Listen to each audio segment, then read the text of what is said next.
Welcome to the Geek Therapy Radio podcast. I'm your mental curator, Johnny Hemberger, and I have some exciting news that I want to talk about in this episode of Geek Therapy Radio, and that is that GeForce Now has officially left beta stage. It's basically been in the beta stage since about 2013. We'll talk about that. But Nvidia GeForce Now has left beta, and it is now available to the public if you have Windows, Mac, or Android. But we're going to talk about all that stuff. What about Linux? What about iOS? We'll get into that. So let's talk about Nvidia GeForce Now. Geek Therapy Radio.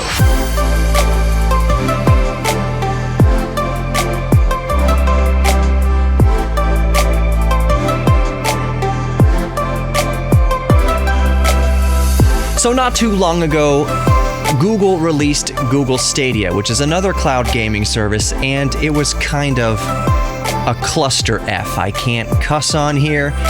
I don't want to cuss on here, I should say, but Google Stadia was met with some criticism. It just didn't seem like it was ready yet. It was kind of a cluster F. There were device restrictions. So anyways, we're not talking about Google Stadia specifically here. The pricing for Google Stadia was a bit confusing. The game library was a bit limited, and I think a lot of this can be chalked up to the fact that just Google Stadia is a new service. And Google Stadia only runs through Google Chrome, whereas GeForce Now is its own sort of standalone app. Now, a lot of those things some of those things aren't necessarily huge knocks against Google Stadia. As I mentioned, it's kind of a new service. But GeForce Now has been around for at least the past 7 years as of recording this episode of the Geek Therapy Radio podcast. It's been around in one name or another since 2013. So GeForce Now is officially open to the public, officially open to the public across all major platforms except for iOS and Linux. And we'll start off there. That's a real shame that it especially doesn't come to iOS, because playing GeForce Now on an iPad would have been amazing. So would the possibility of playing AAA titles on a Raspberry Pi Linux distro. Now, I know that is wishful thinking. That's easier said than done for a number of reasons in regards to the Raspberry Pi, and that's probably an understatement. So you got ARM chip limitations, video encode and decode protocols to deal with. It's a challenge, to say the least. Maybe they'll smooth that out one day. Maybe we'll get GeForce Now on Raspberry Pi. That would be awesome. But as of now, there's not even a whisper of it in the wind. So we'll move on. I just love the Raspberry Pi. But let's stay on track. So there's also no immediate plans as of this is from Nvidia themselves. There's no immediate plans for iOS version of GeForce Now on iPad or Apple TV. You know, that would make too much sense to have it release on iOS. But Apple is notoriously iron-fisted with its grip on their App Store. I imagine it's a headache Nvidia doesn't want to address anytime soon, especially during its first public rollout. And in regards to Linux, I imagine it's less about a headache and more about prioritizing the bulk of gamers on the most popular operating systems. There may be roundabout ways of using software like Wine to get GeForce Now running on Linux, but either way, GeForce Now is not officially supported natively on Linux at this time, at least yet. I have a feeling that would probably change in the future. So Linux users, I have a pretty good feeling that sometime in the future, we'll get GeForce Now running natively on Linux, or at least most distributions of Linux. Anyways, the bulk of the market share, and this is no surprise, is on PC, Mac, and Android, at least for now. Linux users make up a very small part of that gaming market share, even though there is a Steam client for Linux itself. There's no GeForce Now for now. I really, really do hope, though, that iOS GeForce Now comes out, that GeForce Now for iOS comes out sooner than later. Really, I think Nvidia, whether it's their fault or not, is leaving a lot on the table by not having iOS support right now, but I have a feeling that I have a feeling there's somebody at Nvidia talking to Apple right now trying to make that happen. So that may happen sooner than later. So who knows? Maybe in the next year or so, next few months, whatever the case may be, I think we'll see iOS first, hopefully, maybe, and then Linux around the same time, maybe. That's all speculation. But for now, PC, Mac, and Android, GeForce Now is available. So what's so great about GeForce Now? I'll go over some important details here, but rest assured we'll get to the massive caveats and potential downsides later because they exist. First, a 15 megabits per second internet connection on the fastest interface possible. Nvidia recommends 30 megabits per second for 1080p 60 frames per second, and you'll also want to be within line of sight of a 5 gigahertz Wi-Fi router, or better yet, have a physical Ethernet connection. More on that when we get into the cons inherent to game streaming in general, Stadia or GeForce Now. So GeForce Now currently offers 2 tiers. You can get it for free, get a free account, and $5 a month or $5 a month for a Founders Edition account. So what do you get with either account?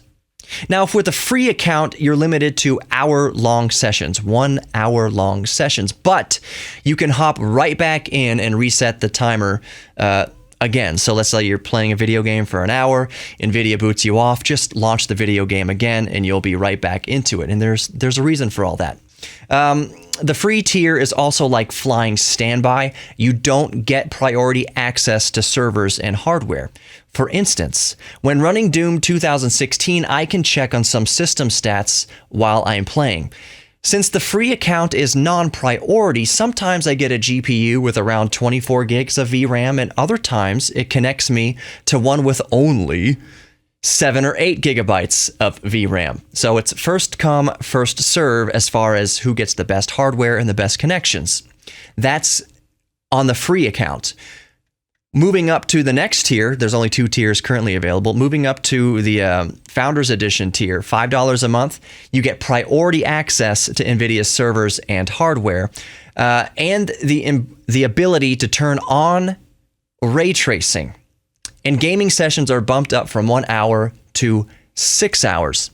Now, I know some gamers will scoff at a 6-hour limit, but most people don't game that long in one sitting.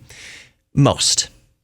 Either way, there's a reason for this once we get to the cons discussion. Although my gut tells me that the type of gamer who'd complain about a 6-hour time limit per gaming session probably doesn't need Nvidia GeForce Now. If you're gaming over 6 hours at a time per sitting, you probably have a pretty beefy gaming PC already. That's just speculation, but I bet dollars to donuts that if you're that intense of a gamer, you have that intense of a gaming PC natively. So one of the benefits GeForce Now has over Google Stadia is its integration with Steam. Lots of games you already own on Steam can be played with NVIDIA GeForce Now on any device, as long as it's Mac, PC, or Android. However, this list is always fluctuating, at least regarding remote play away from your home network, because if you are on your home network and your gaming PC is logged into Steam on that same network anywhere on the local network, you'll have access to a lot more of your Steam library, as the games won't be run on Nvidia's server, but they'll be running on your own gaming PC on the same network and piped over that same network to any devices logged into GeForce Now. So if you have your Android smartphone in the living room paired to some Bluetooth controller and your main gaming PC is upstairs in your bedroom, running GeForce Now will give you access to your Steam library on your main gaming PC in your room in the same house on the same network. Versus when you go off networks, let's say you log in to GeForce Now at work or at school or something like that, you're only going to be able to play what is available on NVIDIA's servers. So if you're on GeForce Now while you're away from home, or you're at home and your gaming PC is turned off, the list of streaming games is always fluctuating. Your favorite game may not be currently available on NVIDIA's themselves. My advice would be to take advantage of the free account and see if your game is currently available. Now, let's talk about settings. So maximum stream quality settings apparently cap out at 1080p 60 frames per second. Apparently at one point a few years ago when GeForce Now was still in beta, it experimentally supported 1080p 120 frames per second, but I cannot confirm that and certainly have no way of testing it. 4K support also appears to be lacking. My buddy and I tried to run it on his 5K Mac display, and the highest setting was still 1080p. 4K is not available, at least at launch. Now, these limitations may seem baffling to some, and on the surface, they do furl some eyebrows for sure. Let's talk about that for a moment, because it will segue perfectly into cons and caveats. Cloud gaming with GeForce Now means running games on Nvidia's own state-of-the-art GPUs in giant server farms, complete with ray tracing. Now, for instance, Google Stadia runs on AMD GPUs, by the way. So running games on I can't even talk. Running games on such inaccessibly powerful hardware to the layperson means that you can technically run games at 120 frames per second and beyond, especially since you can tweak settings just as if they were running on your own local hardware. So why is Nvidia capping it at 1080p 60 frames per second, at least currently? All of that said, you can run games at 120 frames per second by selecting competitive mode under settings. However, this locks resolution to just 720p. I imagine this will change over time, but this is still a perfect segue into cons and caveats, and thank you for bearing with me. So, I have been dabbling with GeForce Now since I bought my first Shield Portable in 2014. The Shield Portable actually came out in July of 2013, actually, but I didn't get it till 2014. So GeForce Now game streaming under one name or another has existed since then, 2013. Nvidia has about 7 years of a head start over Google. OnLive tried it a few years before that, and a Finnish company called G-Cluster demonstrated the technology back at E3 in the year 2000. Arguably, the technology can be traced as far back in one way or another to the 1980s, using server farms to share the load of a program and stream output to a single interface or monitor. So here's the thing. Physics is an inescapable force of the universe that cannot be altered. The speed of light, for the sake of argument, is a constant. Also, there's only so fast you can push electrical current through wires. So, as fast as it is, either over fiber optics or good old-fashioned copper, there is no way to completely eliminate latency. At a certain point, you reach the limit of what is physically possible. This applies to Nvidia as much as it does Google. Cloud gaming is 100% bound by physics and infrastructure. That's a big one. Infrastructure. The person using GeForce Now that lives 1 mile from the server farm and their ISP will have a better experience than the person living in Montana whose nearest neighbor may be 75 miles away, let alone the nearest ISP and server farm. His ISP might be 300 miles to the west, and the nearest Nvidia server may be 700 miles to the east. These are completely arbitrary, but you get what I'm saying here. That said, depending on where you live, how you're connected, either Wi-Fi or hardwired Ethernet connection, and what you play, the experience can be virtually perfect at its best, with not much distinguishable difference compared to running the game on your own hardware. Now, lag and latency seem to be darn near perfect in this hardwired case, where you are close to your ISP and closer to NVIDIA servers. The only noticeable hiccup being the occasional burp in video compression quality when the network gets a little gassy and fussy. For instance, playing a game like Doom at maximum GeForce Now settings over a wired Ethernet connection is truly astonishing when you consider what's happening technologically. It's like looking into the future of gaming. However, while an esport like Rocket League is certainly playable under these ideal conditions, we are a long, long way from competition gaming over the cloud. In competitions for actual money where individual frames matter, cloud gaming may never beat running games on local hardware, again, because of physics. There's less lag when your mouse, keyboard, and monitor are 3 feet away from the CPU and GPU versus hundreds of miles away from the CPU and GPU in a server farm with an ISP in between. So thus far, I've been talking about GeForce Now and effectively all of cloud gaming over a hardwired Ethernet connection. What about Wi-Fi? What about over a cellular network?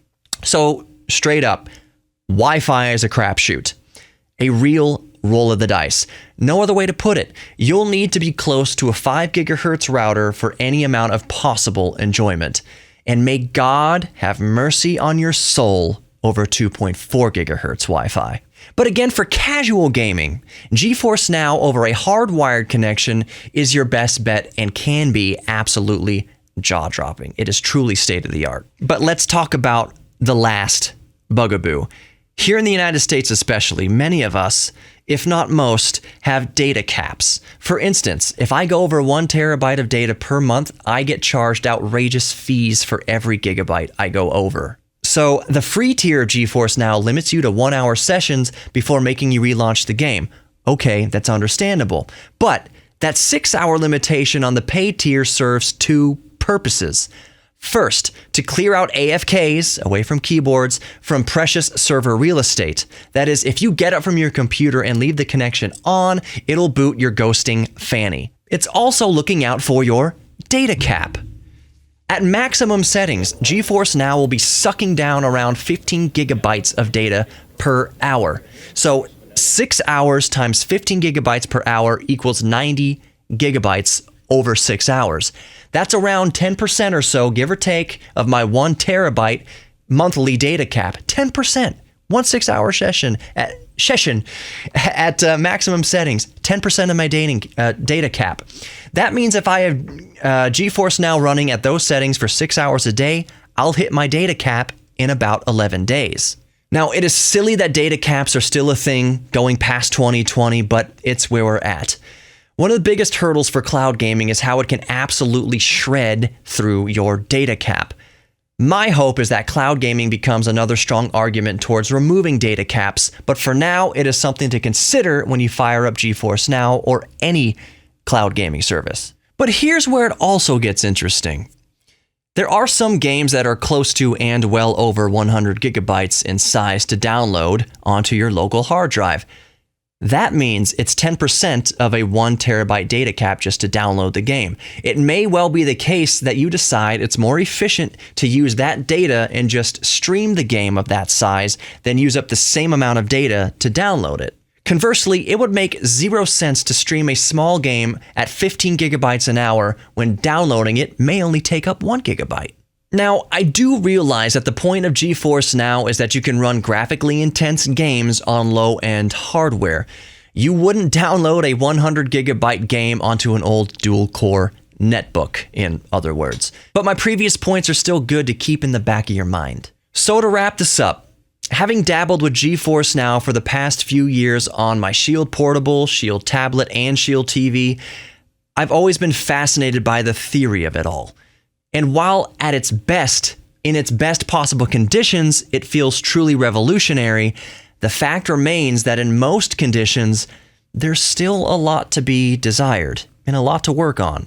That said, cloud gaming is still in its infancy, but as of this recording, I think it's obvious that for all its inherent hurdles, Nvidia GeForce Now has a huge leg up on its competition. As of recording this, if you're running macOS, Windows, or Android, and especially if you already have a Steam account, you'd be silly not to give GeForce Now a try, especially for free. So tinker around with the various connection options and the settings in GeForce Now and let me know how it goes. But more importantly, we're all geeks about something, so lean into your inner geek. Know that you are worthy of love and your own self-respect, and I'll see you next time. Take care.